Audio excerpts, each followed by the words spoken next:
Hello everyone, मैं हूं धीरज अवस्थी और 10,000 क्वेश्चंस की ये जो सीरीज़ हमारी चल रही है टीजीटी पीजीटी और दूसरी समकक्ष एग्ज़ाम्स के लिए, उस सीरीज़ का ये तीसरा वीडियो है। और इस वीडियो में हम लोग क्वेश्चन नंबर 15 से लेकर क्वेश्चन नंबर 25 तक सॉल्व करने वाले हैं। So these are 11 questions, 11 beautiful questions we are going to solve in this video. सभी क्वेश्चंस 3 डायमेंशनल कोऑर्डिनेट ज्योमेट्री पर बेस्ड हैं। रिसेंटली जितने भी वीडियोज़ आ रहे हैं उनमें अभी हम लोग 3D पर ही फोकस करके चल रहे हैं। After doing sufficient quantity of work in 3 dimensional geometry we will take up other topics. तो चलिए सबसे पहले हम लोग क्वेश्चन नंबर 15 जो है इस वीडियो का जो पहला क्वेश्चन है उसको सॉल्व करने जा रहे हैं। तो इस क्वेश्चन में कहा जा रहा है द लाइन्स, और ये लाइन्स जो हैं ये कोप्लेनर हैं। These lines are coplanar if the value of K is, हमें के की वैल्यू फाइंड आउट करनी है for these two lines to be coplanar। Condition क्या होती है कोप्लेनर लाइंस की? ये आपकी पहली लाइन है, ये हमारी दूसरी लाइन है। तो पहली लाइन का जो पॉइंट है, यानी जिस पॉइंट से हमारी लाइन पास करती है वो पॉइंट है x1, y1, z1, और दूसरी लाइन जिस पॉइंट से गुजरती है वो पॉइंट है x2, y2, z2। DRs of the first line are a1, b1, c1, और दूसरी लाइन के जो DRs हैं वो a2, b2, c2 हैं। Now see what is the condition of lines to be coplanar. If the lines are coplanar, then the following condition holds. Determinant of x2 minus x1, y2 minus y1, z2 minus z1, एक determinant बनाया जाएगा जिसकी first row में हम ये points जो हमारे दोनों लाइन से हमको मिलते हैं उनके डिफरेंस इस तरह लिखे जाते हैं। दूसरी रो में एक लाइन के DRs लिखेंगे, that is a1, b1, c1, और अगली रो में दूसरी लाइन के DR हैं, ये लिख दिए जाएंगे a2, b2, c2, and this whole determinant is equal to 0। This is the condition of two lines to be coplanar. तो अब हमें क्या करना है कि हमारी ये जो दो लाइन्स दी हुई हैं इनसे चलिए दोनों के पॉइंट जरा देख लीजिए क्या हैं। पहली लाइन से जो पॉइंट मिलता है वो है 1, 4, 5। हम यहीं पे लिखे दे रहे हैं 1, 4, 5। ये पॉइंट हमें फर्स्ट लाइन से मिल रहा है, और सेकंड लाइन से जो हमें पॉइंट मिल रहा है that is 2, 3, 4। You can see here. तो ये डिफरेंस बनाइए x2 minus x1, that is 2 minus 1। दूसरा डिफरेंस बनेगा 3 माइनस 4, और तीसरा बनेगा 4 माइनस 5। उसके बाद DRs पहली लाइन के हैं k, 2, 1, दूसरी लाइन के DR हैं 1, 1 माइनस के, और उसके बाद अब आपको केवल इतना करना है कि इस डिटर्मिनेंट को सॉल्व कर लेना है। चलिए थोड़ा सा इसको और सरल करें। आप सीधे इस डिटर्मिनेंट को एक्सपेंड कर लीजिए। तो एक्सपेंड आप कर लें, फर्स्ट रो के अबाउट एक्सपेंड कर लीजिए, तो मिलेगा 1 minus 2k minus 1। I think आप लोगों को डिटर्मिनेंट को एक्सपेंड करना ज़रूर आता होगा। Minus k square minus 1 and minus 1, यहाँ पे ये प्रोडक्ट आएगा क्रिस क्रॉस k माइनस 2। हमें एक क्वाड्रेटिक मिलने जा रही है minus k square minus 3k is equal to 0। तो माइनस हटा दीजिए, k कॉमन ले लीजिए, तो k into k plus 3 is equal to 0। अब यहाँ से k की दो वैल्यूज़ निकल के आ रही हैं, एक वैल्यू आ रही है 0 और एक वैल्यू आ रही है माइनस 3। यहाँ पर जो ये हमारी पहली वैल्यू है k इज इक्वल टू 0, ये एक्सेप्टेबल नहीं है, दिस इज़ नॉट एडमिसिबल। और दूसरा एक सपोर्ट में रीज़न ये भी है कि k की वैल्यू 0 हमारे किसी भी ऑप्शन में दी नहीं हुई है, so we can not accept this value. तो इसका मतलब है, जाहिर है कि फिर हमारा आंसर होगा k is equal to minus 3। तो ये डी ऑप्शन इस सवाल के लिए करेक्ट ऑप्शन हो गया। तो इस क्वेश्चन में आपने कोप्लेनर लाइन्स का कॉन्सेप्ट रिवाइज किया। बहुत इंपॉर्टेंट क्वेश्चन है, सभी एग्जाम्स में पूछा जाता रहता है। चलिए अब हम लोग चलेंगे क्वेश्चन नंबर 16 सॉल्व करेंगे। 16 क्वेश्चन में क्या कह रहा है, the equation of the plane passing through the point this 1, -1, 2 and parallel to this plane.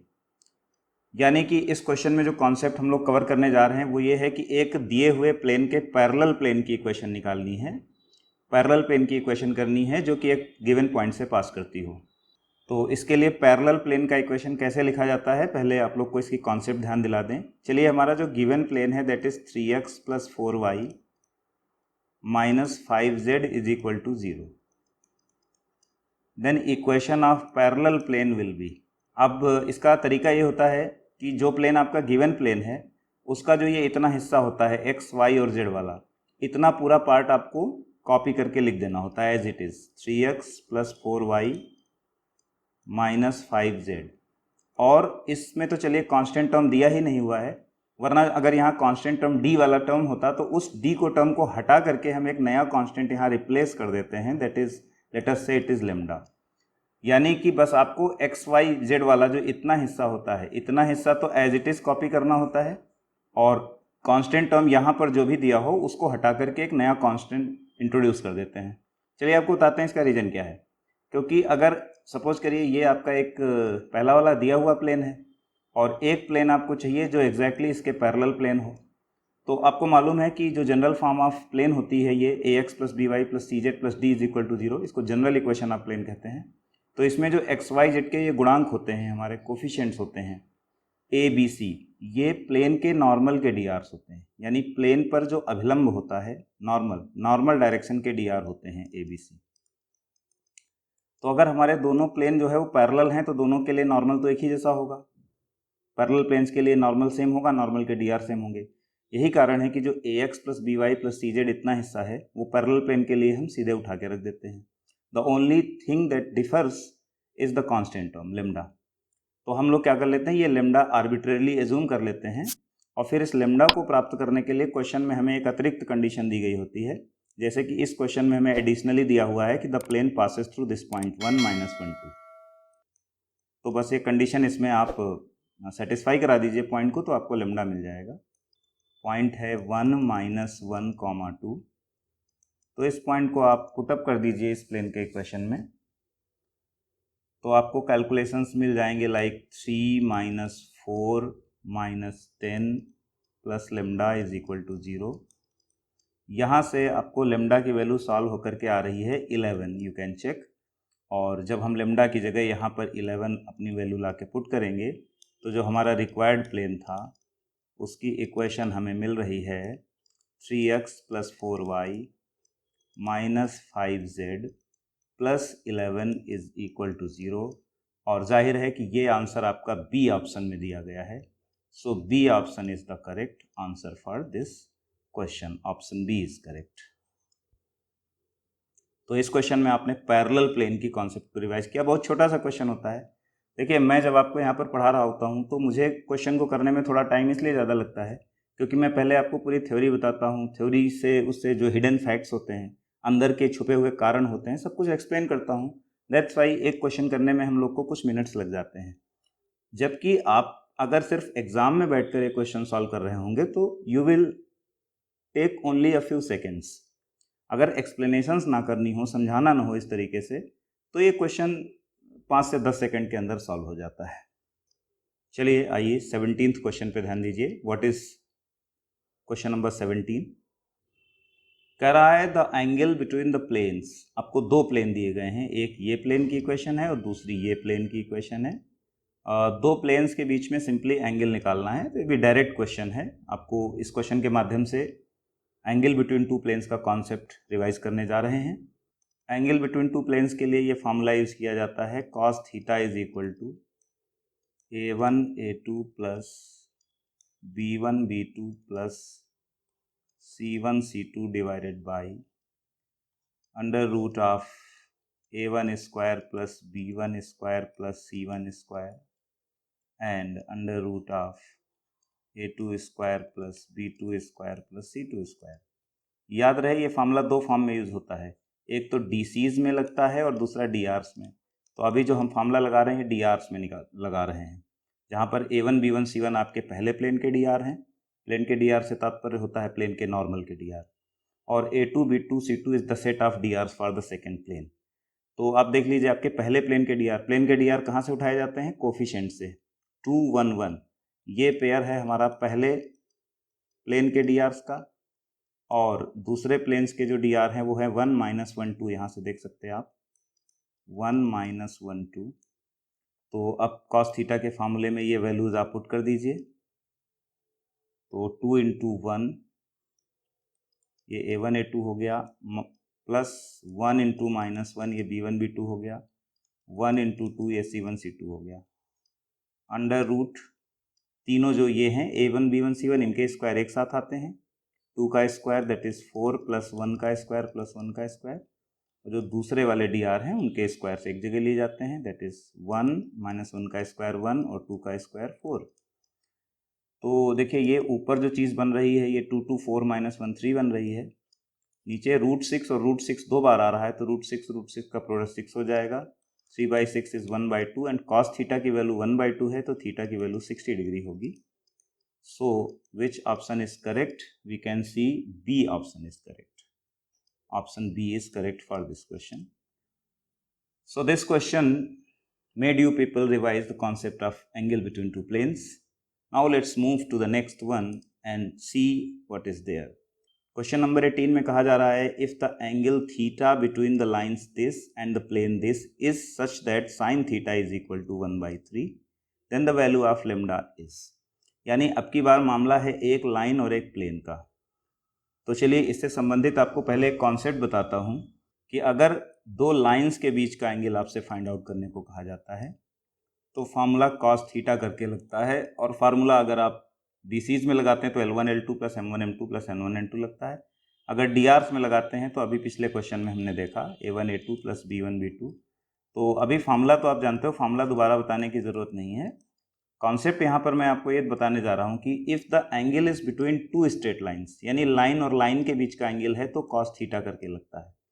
और अगर एंगल दो प्लेन्स के बीच में लगना है, मान लीजिए एक प्लेन ये है और दूसरा प्लेन ये है, और इन दोनों प्लेन्स के बीच के एंगल की बात हो रही है, तो प्लेन्स के बीच का एंगल भी जब फार्मूला लगाते हो तो cos थीटा करके ही लगता है, और फार्मूला दोनों में सेम होता है, चाहे स्ट्रेट लाइन हो चाहे प्लेन हो, फार्मूला ये इसी तरीके से लगता है। लेकिन जब बात आती है एक लाइन और एक प्लेन की, यानी angle between line and plane, इस चीज़ को ज़रा थ्योरेटिकली पहले समझ लीजिए।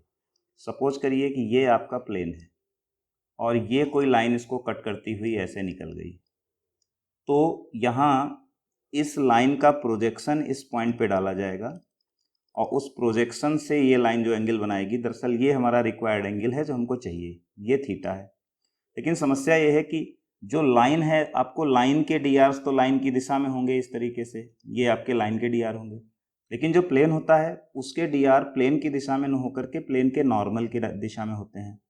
तो यहाँ पर जो DRs हमको पता है प्लेन के, वो इस डायरेक्शन के हैं, यानी इस DR और इस DR, ये जो एरो मैंने बनाया है DRs के लिए है, यानी मेरे पास DRs का जो सेट है वो ये है। यानी ये फार्मूला अप्लाई करने से A1 A2 plus B1 B2 plus C1 C2 आपको जो एंगल मिलेगा दरअसल वो ये एंगल होगा, और अगर ये एंगल थीटा है तो जाहिर है ये एंगल कितना होगा, ये एंगल 90 माइनस थीटा होगा। तो इस फार्मूले में cos थीटा के बजाय cos 90 माइनस थीटा लग जाता है, और cos 90 minus theta is equal to यही A1 A2 इधर होगा, पूरा फार्मूला सो एंड सो। तो cos 90 माइनस थीटा क्या बन जाता है, साइन थीटा बन जाता है। तो यही कारण है, कॉन्सेप्ट मुझे यही पढ़ानी थी आपको, कि जब लाइन और लाइन के बीच का केस हो तो cos थीटा लगेगा, जब प्लेन और प्लेन के बीच का केस हो तो cos थीटा लगेगा, लेकिन जब लाइन और प्लेन के बीच का केस हो तो साइन थीटा लगेगा। यानी जो फार्मूला हम इस क्वेश्चन में इस्तेमाल करने जा रहे हैं उसमें साइन थीटा यूज़ होगा। तो साइन थीटा हमारे क्वेश्चन में हमें दिया गया है, sine theta is equal to 1/3 आप देख सकते हैं, और बाकी सारी वैल्यूज़ भी हम यहाँ से उठा के रख लेते हैं। आप यहाँ क्वेश्चन से देख लीजिए, आपको A1 B1 C1 जो है ये दिख रहे हैं 1 1 2, यहाँ लाइन के नीचे दिख रहे हैं, और प्लेन के DRs आपको यहाँ से उठाने होते हैं जो XYZ के कोफिशिएंट होते हैं, that is 2 - 1 and root lambda. तो इन चीज़ों को आप यहाँ पर उठा करके रखिएगा, थोड़ा सा फर्दर सॉल्व कर लीजिए। ऊपर से आ रहा है 2 - 2 कैंसिल हो रहे हैं, ऊपर से आ रहा है 2 रूट लेमडा, नीचे देखिए ये तो 3 बन रहा है और ये बन रहा है √5 plus lambda, 3 cancelled out, √5 plus lambda is equal to 2 root lambda, squaring कर दीजिए तो बन रहा है 5 plus lambda is equal to 4 lambda, 3 lambda is equal to 5, so lambda की वैल्यू आ रही है 5/3। Now you can see which option is correct, option D is correct, 5/3। आगे बढ़ते हैं, क्वेश्चन नंबर 18 तक सॉल्व कर चुके हैं हम लोग। अब बात करेंगे क्वेश्चन नंबर 19 की, जिसमें क्या कह रहा है आप देख सकते हैं, the point where this line intersects this plane is, यानी इस क्वेश्चन में हमें लाइन और प्लेन का इंटरसेक्शन पॉइंट निकालना है। सपोज करिए ये प्लेन है आपका और कोई लाइन इस तरीके से आती है, इस जगह पर हमारे प्लेन को काटती हुई पीछे की ओर निकल जाती है। So we have to find out this point of intersection इस क्वेश्चन में। ये भी एक स्टैंडर्ड क्वेश्चन है जिसमें लाइन और प्लेन यदि दोनों के इक्वेशन दिए हुए हो तो उनका पॉइंट ऑफ इंटरसेक्शन कैसे फाइंड आउट किया जाता है। सबसे पहला काम इसमें करते हैं कि जो हमारी स्ट्रेट लाइन है उसका इक्वेशन क्या दिया हुआ है, आप इक्वेशन लिख लीजिए। अब इस स्ट्रेट लाइन पर ही आपका ये जो इंटरसेक्शन पॉइंट जो आपको चाहिए, ये ऐसा पॉइंट हो जो लाइन पर भी स्थित है और साथ में ही प्लेन पर भी स्थित है, दोनों का कॉमन पॉइंट है। तो हम क्या कर लेते हैं, हमारी लाइन पर स्थित कोई आर्बिट्रेरी पॉइंट हम किस तरीके से लेट करते हैं, ये मेथड आपको ज़रूर आता होगा कि ये जो रेशियो फॉर्म में हमारी लाइन होती है इसके आगे एक आर्बिट्रेरी कांस्टेंट लेमडा ले लेते हैं और फिर यहाँ से x की वैल्यू, ये आप नीचे वाली वैल्यू यहाँ लाते हैं, फिर ये -2 यहाँ लाते हैं।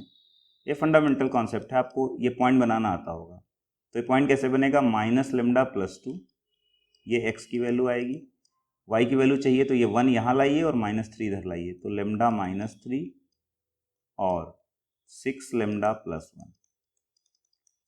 तो इस तरीके से हमने जो ये हमारा पॉइंट है जो हमें निकालना है उसके कोऑर्डिनेट्स हमने लेट कर लिए लेमडा के फॉर्म में, यानी स्ट्रेट लाइन का यूज़ तो हमने कर लिया। अब हमें करना है प्लेन का यूज़। तो चूंकि ये पॉइंट प्लेन पर भी लाई करता है, lies on the plane also, therefore putting this point in the equation of plane.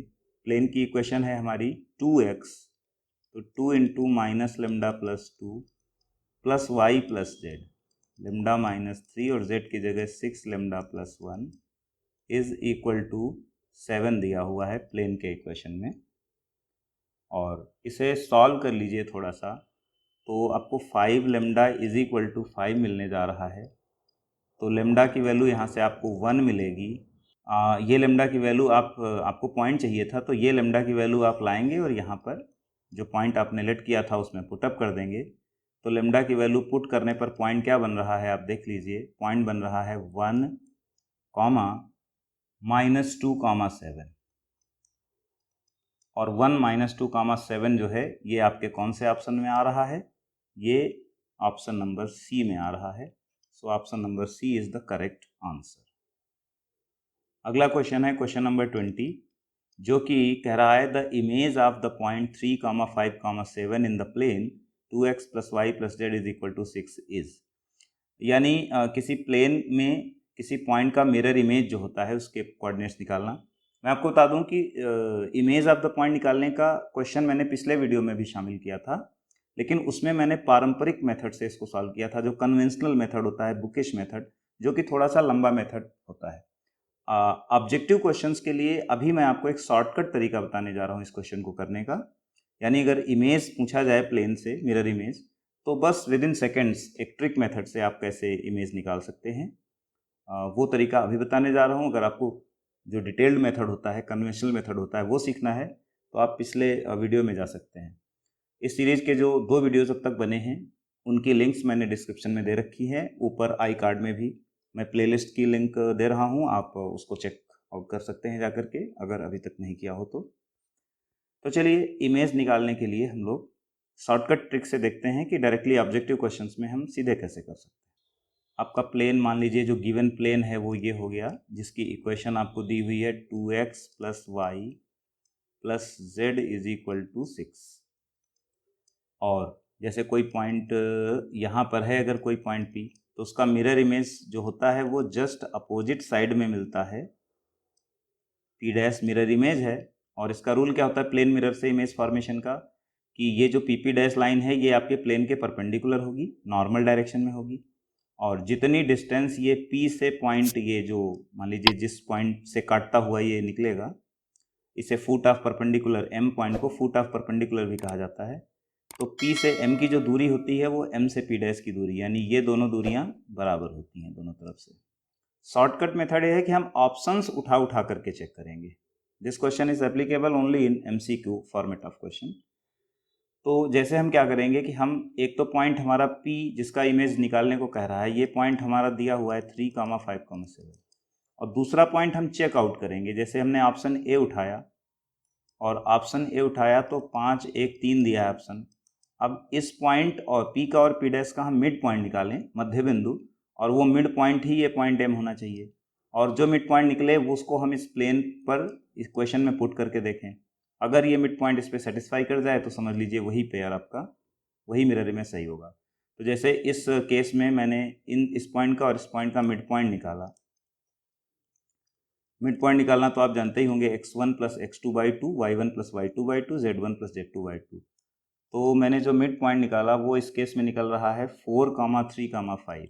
आप डिटेल्स में जा सकते हैं, 4,3,5। और 4, 3, 5 को जब मैंने इस प्लेन के इक्वेशन में पुट किया तो सेटिस्फाई नहीं किया। फिर मैंने ऑप्शन बी चॉइस करी, जिसमें ये जो मेरा पी पॉइंट है वो है 5 - 1,3। फिर इस पॉइंट का 3, 5, 7 के साथ मिड पॉइंट निकाला। मिड पॉइंट अब की बार निकला 4,2,5। देखिए जितना जो आंसर करेक्ट होगा, अगर ए आंसर करेक्ट हुआ तो तुरंत आंसर आ जाएगा। अभी आपकी किस्मत पे डिपेंड करता है कि अगर डी ऑप्शन जाके करेक्ट हुआ तो आपको सारे ऑप्शन चेक करते हुए ही वहाँ तक जाना पड़ेगा। तो ये डिपेंड्स कि कौन सा ऑप्शन सही है, उतना ही टाइम लगेगा। तो ये मिड पॉइंट आया 4,2,5। इसको आप इसमें चेक करके देख लीजिए, सेटिस्फाई नहीं कर रहा है। फिर मैंने ऑप्शन सी के लिए चेक किया, जो कि पॉइंट है 5, 1, -3। इसके लिए मेरा जो मिड पॉइंट आया वो आया 4,3,2। फिर मैंने इसको प्लेन के इक्वेशन में पुट किया। इत्तेफाक से ये भी सेटिस्फाई नहीं किया। दरअसल इस समय किस्मत हम लोग की थोड़ी सी खराब निकल गई। तो अब जाहिर सी बात है, जब 3 नहीं निकला है तो चौथा तो सही होगा ही। फिर भी हम चेक कर लेते हैं। ऑप्शन डी के लिए जो हमारा पॉइंट है ऑप्शन में जो दिया हुआ है, दैट इज -5, 1,3, -5, इससे जब मैं मिड पॉइंट निकालूंगा तो वो मिड पॉइंट आएगा -1,3,5। और इस बार आप बड़ी तसल्ली से चेक कर लीजिए, -1, 3 और 5 यहाँ चेक करके देखिए। अब की बार ये पॉइंट हमारे प्लेन को सेटिस्फाई कर रहा है। इसका मतलब डी पॉइंट वाले केस में ही पी और पी डैश का मिड पॉइंट जो हुआ वो प्लेन के ऊपर लाई करता हुआ। That means this point D is the correct mirror image of the given point, and finally option number D is correct answer for this question. चलिए आइए देखते हैं कि क्वेश्चन नंबर 21 में क्या कहा जा रहा है। क्वेश्चन नंबर 21 में कह रहा है the direction cosines DCs of a line segment whose projections on the coordinate axis are -6, 3, 2 r। देखिए बहुत ही अच्छा क्वेश्चन है, वेरी नाइस क्वेश्चन। इसमें जो कॉन्सेप्ट है वो प्रोजेक्शन की कॉन्सेप्ट है। आपको बता दूं कि पिछले वीडियो में भी projection of a straight line का एक सवाल था, लेकिन वो क्वेश्चन कुछ दूसरा था। आप जाकर के जिन लोगों ने ना देखा हो, मैं आग्रह करूंगा आपसे कि आप जरूर देखिए। बहुत अच्छे क्वेश्चंस का संकलन इन वीडियोस में मेरे द्वारा किया जा रहा है। तो चलिए, इस क्वेश्चन में भी प्रोजेक्शन की एक अवधारणा है जो कि इन्वॉल्व है, और उससे हमें डायरेक्शन कोसाइंस निकालने हैं। आइए देखते हैं किस तरीके से निकलेंगे। जो लाइन सेगमेंट है उसके तीनों एक्सिस की दिशा में प्रोजेक्शंस की लंबाइयां दी हुई हैं -6, 3, 2। तो सपोज करिए जैसे कि कोई लाइन सेगमेंट है आपका 3D में, और उस लाइन सेगमेंट की जो लेंथ है, सपोज करिए मान लीजिए ये है आपका लाइन सेगमेंट। अब इस लाइन सेगमेंट की लेंथ चलिए मान लेते हैं कि k है। लेट अस से length of this line is k। तो आपको मालूम होना चाहिए कि अगर इस स्ट्रेट लाइन के DCs जो हैं वो LMN होते हैं, तो x एक्सिस की दिशा में जो प्रोजेक्शन होता है वो होता है जो भी लेंथ है स्ट्रेट लाइन की, उसमें उस दिशा के डायरेक्शन कोसाइन का प्रोडक्ट होता है। x एक्सिस के दिशा में प्रोजेक्शन जो है वो लेंथ में x एक्सिस वाला DC मल्टीप्लाई हो जाएगा, तो KL। चलिए थोड़ा और डिटेल बता दूं। जैसे कोई लाइन है, मान लीजिए इस लाइन की एक्चुअल लेंथ L है, यहाँ पे L अलग यूज हो रहा है, चलिए कैपिटल L कर लीजिए। अगर किसी लाइन की लेंथ कैपिटल L है, और आप जानते हैं जो एक्स एक्सिस वाला जो डायरेक्शन कोसाइन होता है उसको कॉस अल्फा बोलते हैं। तो अगर आपको ये प्रोजेक्शन चाहिए इतना एक्स एक्सिस की दिशा में, तो ट्रिग्नोमेट्री से आप जानते हो कि वो L cos अल्फा ही होता है। यानी अगर आपको पर्टिकुलर एक डायरेक्शन का प्रोजेक्शन चाहिए तो आपको कॉस से मल्टीप्लाई करना पड़ता है, जो भी कॉस थीटा हो। तो यहाँ पर हमारे कॉस जो हैं वो डायरेक्शन कोसाइन होते हैं, cos alpha, cos beta, cos gamma, तीनों एक्सिस के डायरेक्शन में। तो एक्स एक्सिस की दिशा में अगर आपको ये लेंथ चाहिए, किसी इतनी लेंथ चाहिए मान लो किसी लाइन का, तो जाहिर सी बात है ये कि कॉस अल्फा होगी। ओके, कॉस अल्फा ही आपका L होता है। इसीलिए मैंने कहा कि जो पहला प्रोजेक्शन है वो KL होगा, जिसकी लेंथ क्वेश्चन में हमें -6 दी हुई है। दूसरा प्रोजेक्शन km होगा जिसकी लेंथ हमें क्वेश्चन में 3 दी हुई है, और तीसरा kn होगा जिसकी लेंथ हमें क्वेश्चन में 2 दी हुई है। अब हमें तो इसमें डायरेक्शन कोसाइन निकालने हैं, तो क्या करते हैं, इन तीनों को हम स्क्वायर करके ऐड कर देते हैं, स्क्वायरिंग एंड एडिंग।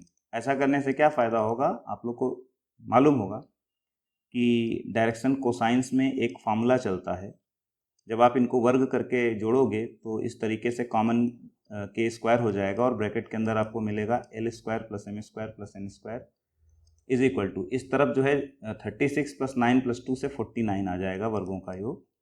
और आप जानते हैं कि डायरेक्शन कोसाइंस के स्क्वायर्स का योगफल 1 होता है। Very well known formula in 3 dimensional coordinate geometry is कि जो हमारे डायरेक्शन कोसाइंस होते हैं उनके वर्गों का योगफल 1 होता है। I think every one of you will be knowing this formula very well. तो के स्क्वायर अगर 49 आ गया तो के आ गया 7। यहाँ पर हम लोग नेगेटिव स्क्वायर रूट इसलिए नहीं लेंगे क्योंकि के क्या है, के लेंथ है और लेंथ कभी नेगेटिव नहीं होती, तो इसलिए मैंने यहाँ पे सिर्फ पॉजिटिव वाला स्क्वायर रूट ही कंसीडर किया है। अब इस के की वैल्यू को यहाँ पर आके तीनों जगह आप पुट कर दीजिए, तो आपका L आ जाएगा -6/7, M आ जाएगा 3/7 और N आ जाएगा 2/7।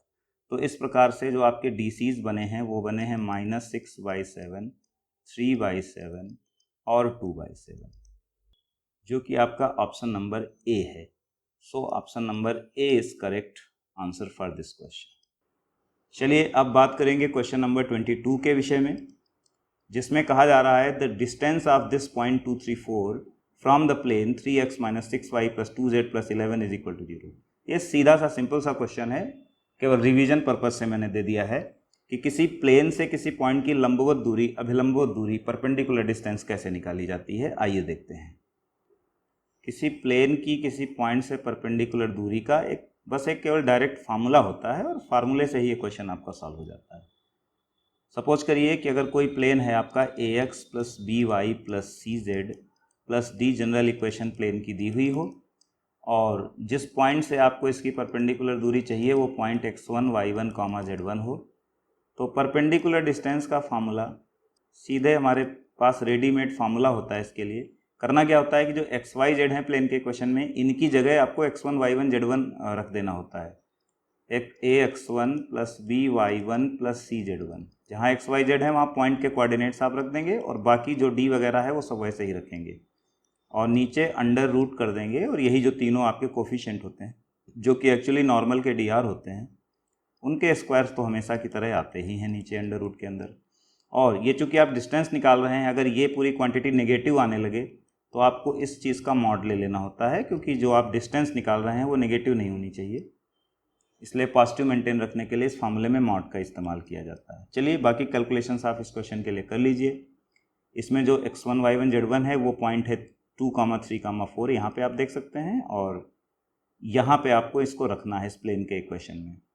तो दैट इज़ 3 × 2, ऊपर से जो आ रहा है प्रोडक्ट वो 7 है, आप देख सकते हैं। चूँकि ये पॉजिटिव है इसलिए मैंने मॉड नहीं लगाया है, अगर नेगेटिव होता तो मैं मॉड लगा देता। और नीचे भी जो संख्या आ रही है वो साथ ही आ रही है, तो परपेंडिकुलर डिस्टेंस 1 आई। लेकिन हम क्या देख रहे हैं कि हमारे किसी भी ऑप्शन में 1 नहीं है, इसलिए नन ऑफ दीज जो है इसका करेक्ट आंसर हो गया। Option D is correct answer for this question. Question number 23 में आइए देखते हैं क्या कह रहा है। क्वेश्चन नंबर 23 कह रहा है कि the equation of the plane passing through the point this -3, 0, 7 and perpendicular to the vector this is. तो देखिए इसमें अगर आपको फार्मूला क्या यूज़ करना है कि एक पॉइंट आपको मालूम हो जो कि आपके प्लेन के ऊपर लाई करता है। The plane passes through this point x1, y1, z1, and आपको प्लेन के नॉर्मल डायरेक्शन के drs भी पता हो, दैट इज ABC। प्लेन के नॉर्मल के dr पता हो और प्लेन एक गिवन पॉइंट से पास करता हो, तो इस स्थिति में उसका इक्वेशन होता है a × x - x1। इसको 1 पॉइंट फॉर्म भी कहा जाता है इस इक्वेशन को, b × y - y1 plus c × z - z1 is equal to 0। तो चलिए हमारे गिवन क्वेश्चन में उसने वेक्टर दिया है, जो नॉर्मल की जगह उसने नॉर्मल वेक्टर दे दिया है 5i + 2j - k। तो आपको बता दूं कि जो वेक्टर के ये जो आपके कोफिशिएंट होंगे 5 -2 -1, यही आपके नॉर्मल के डी आर होते। तो हमारे जो नॉर्मल के डी आर होगा इस क्वेश्चन के लिए वो यही होगा 5, 2। याद रखिएगा, अगर आपको नॉर्मल वेक्टर फॉर्म में दे दिया जाए तो उस नॉर्मल वेक्टर के ये जो गुणांक आप देखते हैं तीनों आई जे के जो हैं यूनिट वेक्टर्स के जो कोफिशिएंट आप देख रहे हैं, इनको कंपोनेंट भी कहा जाता है। तो तीनों कंपोनेंट जो है वेक्टर के वही आपके डी आर हो जाते हैं उस डायरेक्शन के। तो 5, 2 -1 ये हमारे ए बी सी का काम करेंगे, और पॉइंट जो दिया हुआ है क्वेश्चन में वो पॉइंट है -307। तो चलिए बस वैल्यू पुटअप करते हैं। 5 हो गया ए की वैल्यू, x +3 हो गया, +2 हो गई बी की वैल्यू, और y -0 हो गया, और +-1 हो गई सी की वैल्यू, और z -7 हो गया, = 0। इसको आप थोड़ा सा सॉल्व कर लीजिए। तो 5x + 2y - z, और ये जो संख्याएं आ रही 15, 0 और +7 से 22 आ रही है, +22। तो आप ढूंढ लीजिए कौन सा ऑप्शन करेक्ट दिख रहा है। मुझे तो ऑप्शन सी जो है यहाँ पे आपको करेक्ट दिख रहा है। So option C is the correct answer for this question. इस क्वेश्चन में आपने 1 पॉइंट फॉर्म ऑफ प्लेन जो होती है उसको रिवाइज किया। चलिए अब 23rd क्वेश्चन के बाद हमारे 2 क्वेश्चन और बचे हैं इस वीडियो में। क्वेश्चन नंबर 24 में क्या कहा जा रहा है? 24th क्वेश्चन में कह रहा है the straight line x - α/l = y - β/m = z - γ/0 is parallel to. ये थ्योरेटिकल क्वेश्चन है, इसमें कोई कैलकुलेशंस नहीं करने हैं। तो पैरेलल के कॉन्सेप्ट को बहुत ब्यूटीफुली रिवाइज करवाएगा ये क्वेश्चन आपका। तो हमें कह रहा है कि ये जो लाइन है इसके आप डी आर्स को गौर से देखिए, क्योंकि पैरेलल का मामला जो है वो पूरा डी आर से चलना है। उसमें ये पॉइंट वाइंट जो ऊपर का है इसका क्या लेना देना। पैरेलल वगैरह तय करने के लिए, डायरेक्शन जो है किसी लाइन की वो फिक्स करने के लिए तो डी आर्स ही आपका काम आएंगे। तो आप यहाँ देखिए कि यहाँ 2 डी आर्स तो नॉन जीरो हैं और एक डी आर जो है वो जेड एक्सिस की दिशा वाला जो डी आर है वो जीरो है।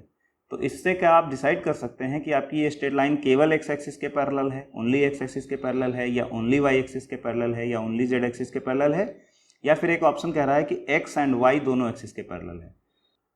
देखिए तीनों एक्सिस जो होती हैं उनके जो डी आर्स होते हैं, सबसे पहले तो आप ये बताइए कि जो x एक्सिस होती है उसकी दिशा के डी आर क्या होते हैं 1, 0, 0। जो y एक्सिस होती है उसकी दिशा के जो डी आर, ये डी आर होते हैं, ये होते हैं 0, 1, 0। और जो z एक्सिस होती है उसके डी आर्स होते हैं 0, 0, 1, यानी सभी में 2 जीरो होते हैं, और जो एक्सिस है उसकी दिशा वाला डी आर 1 होता है। यानी अगर कोई लाइन आपकी केवल x एक्सिस के पैरेलल है तो उसके इक्वेशन में आप ये देखेंगे कि अगर x एक्सिस के पैरेलल है तो x - अल्फा के नीचे तो कोई नॉन जीरो डी आर होगा, लेकिन जो बाकी दोनों टर्म्स होंगे उसके नीचे आपको जीरो मिलेगा, z - γ/0। यानी अगर कोई एक्सिस केवल कोई लाइन केवल x एक्सिस के पैरेलल है तो उसमें केवल x एक्सिस के नीचे आपको नॉन जीरो नंबर दिखेगी, बाकी दोनों जगह जीरो दिखेगा। अगर पैरेलल टू y एक्सिस है केवल कोई लाइन, तो उसमें आप देखेंगे कि केवल y के नीचे जो है आपको नॉन जीरो नंबर दिखेगी, जैसे कि ये नॉन जीरो नंबर है, और बाकी दोनों x और z जो हैं वहाँ आपको जीरो दिखेगा। अगर कोई line parallel to z axis only है तो उसमें केवल z के नीचे आपको नॉन जीरो नंबर दिखेगी, बाकी दोनों जगह पर जीरो दिखेगा, y - β/0, z - गामा, यहाँ नॉन जीरो नंबर दिखेगी।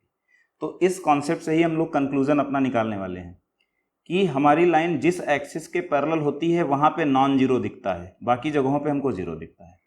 तो इस हमारी जो क्वेश्चन में हमको लाइन गिवन है उसमें आप देख सकते हैं यहाँ x वाला भी नॉन जीरो दिख रहा है और यहाँ y वाला भी नॉन जीरो दिख रहा है, केवल z के नीचे जीरो दिख रहा है। तो जिन जिन टर्म्स के नीचे आपको नॉन जीरो नंबर मिलेगी, यहाँ से आपने देखा है कि जहाँ नॉन जीरो होती है वहाँ उस एक्सिस के पैरेलल हो जाती है आपकी लाइन। तो चूंकि यहाँ दोनों के नीचे नॉन जीरो आ रहा है, इसलिए हमारी ये लाइन जो है ये x और y बोथ एक्सिस के पैरेलल होगी। This line will be parallel to both axis. और इस कॉन्सेप्ट के द्वारा हम लोगों ने इस क्वेश्चन के लिए आंसर का डिसीजन लिया that this line is parallel to both x and y axis. I hope कि आपको ये कॉन्सेप्ट अच्छे से समझ में आ गई होगी। And now we move to the very last question of this video, that is question number 25. और इस क्वेश्चन में आपको बता दें कि सिर्फ एक फार्मूला ही मैंने आपको रिवाइज करवाया है। आप देख सकते हैं कि फार्मूले भी एग्जाम्स में पूछे जाते हैं। तो कह रहा है L1 M1 N1 और L2 M2 N2 are the direction cosines of two lines and theta is the angle between them, then cos theta is equal to. यानी अभी जब वीडियो की स्टार्टिंग हुई थी तो मैंने कॉस थीटा के बारे में आपको सारी चीज़ें बता दी थी। तो अगर दो प्लेन्स या दो लाइन्स के बीच में मामला है तो कॉस थीटा आता है, और अगर डी आर्स के टर्म्स में फार्मूला लिखते हैं तो ऊपर A1 A2 B1 B2 C1 C2 तो आता ही है, लेकिन नीचे वहाँ पर आपको चूंकि ये डी आर वाला फार्मूला है तो दो अंडर रूट भी लेने पड़ते हैं। बट अगर यही फार्मूला आपका डीसीज के टर्म्स में आप लगाते हो तो डीसीज में आपको नीचे ये अंडर रूट करने की कोई ज़रूरत नहीं होती है। उसमें सिर्फ आपको ये ऊपर जैसे A1 A2 है वैसे डीसीज का प्रोडक्ट चलता है, L1 L2 plus M1 M2 plus N1 N2, और मॉडुलस आप लगा सकते हैं क्योंकि आपको एक्यूट एंगल चाहिए होता है। कई बार थीटा की दो एंगल आ रहे होते हैं, एक एक्यूट और एक ऑब्ट्यूज आ रहा होता है, तो आपको एक्यूट एंगल ही लेना होता है, बाय डिफ़ॉल्ट ये कंडीशन है। और एक्यूट एंगल मिले इसलिए आपको यहाँ पे मॉड लगा लेना चाहिए। तो ये हमारा कौन सा ऑप्शन दिख रहा है?